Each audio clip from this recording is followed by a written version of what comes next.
السلام عليكم ورحمة الله وبركاته. ازيكم عاملين ايه؟ يا رب تكونوا بألف خير. ان شاء الله هنعمل مع بعض النهاردة البسيسة او كيكة الذرة. هنعملها بطريقة سهلة جدا، ما بتاخدش وقت خالص، وهتطلع ان شاء الله بطريقة حلوة جدا وهتعجبك. يلا نسمي الله ونصلي على الرسول ونشوف عملناها ازاي. بس يا ريت لو اول مرة بتشوفوني تعملوا لايك للفيديو وتشتركوا في القناة وتفعلوا الجرس على الكل عشان يوصل لكم مني كل جديد. يلا بقى نشوف عملناها ازاي. اول حاجة هبدأ كده هجيب مكعب من الزبدة، ويكون يعني ايه بدرجة حرارة المطبخ، وهبدأ كده ادهنه في الصينية. بالنسبة للصينية اللي انا استخدمتها دي الصينية المتوسطة في الطقم بتاع الصواني اللي هو المستطيل، زي ما انتوا شايفين كده. اول صينية المتوسطة برضو في الصواني المدورة. تمام، هركنها على جنب، دي اول خطوة لازم اعملها. بعد كده هجيب معايا كده بولة فاضية وهنزل بكوباية وربع من دقيق الذرة، وكوباية وربع من الدقيق الابيض العادي.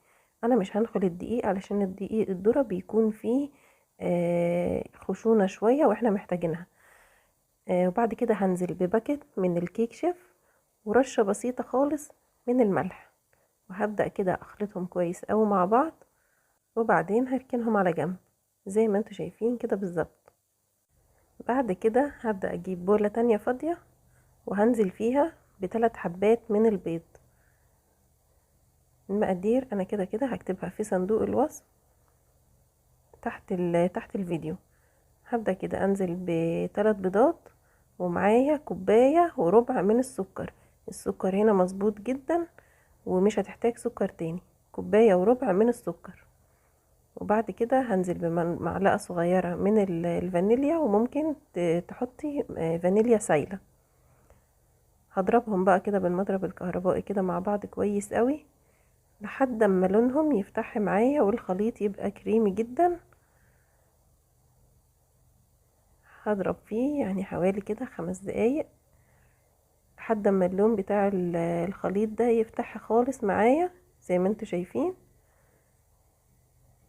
ويبقى كريمي. في المرحلة دي هبدأ اضيف كوباية الا ربع من الزيت، بس هنزل بيها كده سرسوب رفيع عشان الخليط بتاعي يتقل معايا بيديني نتيجة حلوة جدا زي ما انتوا شايفين كده بالظبط، لحد ما اخلص كمية الزيت كلها اللي معايا. هضربها كويس اوي مع بعضها كده زي ما انتوا شايفين.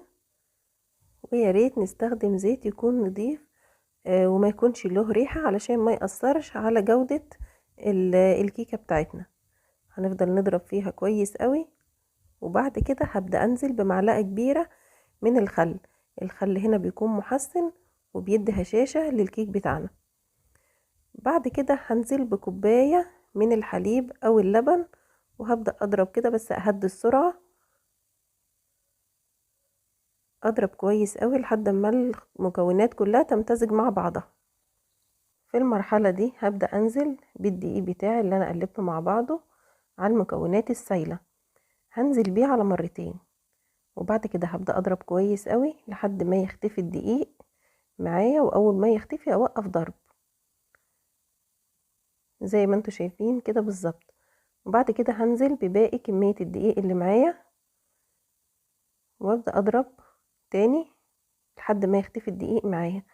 بالنسبة للعجينة بتاعة الكيكة ما نحاولش نضرب فيها كتير، لان الضرب الكتير ده بيخلي الكيك بعد كده يطلع ناشف معانا.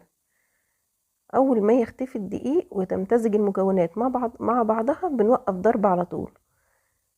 بعد كده هبدأ انزل الاطراف كده زي ما انتوا شايفين واديها تقليبة خفيفة كده، وده بيكون القوام بتاعها.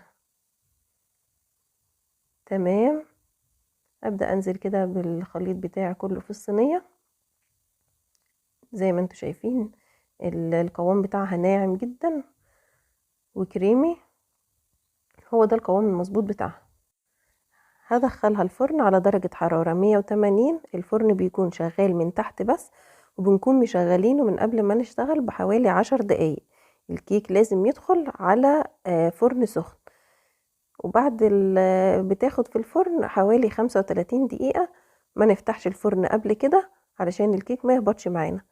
وبعد كده بنشوفها بنختبرها من النص خلة او بطرف السكين، ونشوفها لو طلعت فيها عجين بنكمل سواها في الفرن. لو طلعت ناشفة يبقى كده هي خلاص.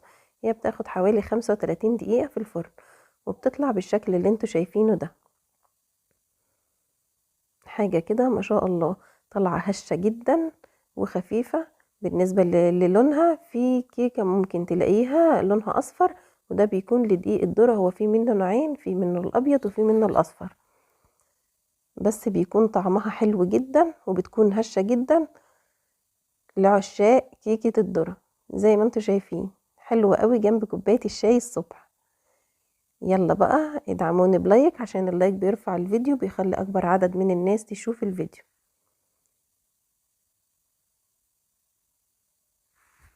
لو عجبكم الفيديو ما تنسوش تعملوا لايك وتشتركوا في القناة وتفعلوا الجرس على الكل عشان يوصل لكم مني كل جديد. اشوفكم الفيديو الجاي بألف خير. مع السلامة.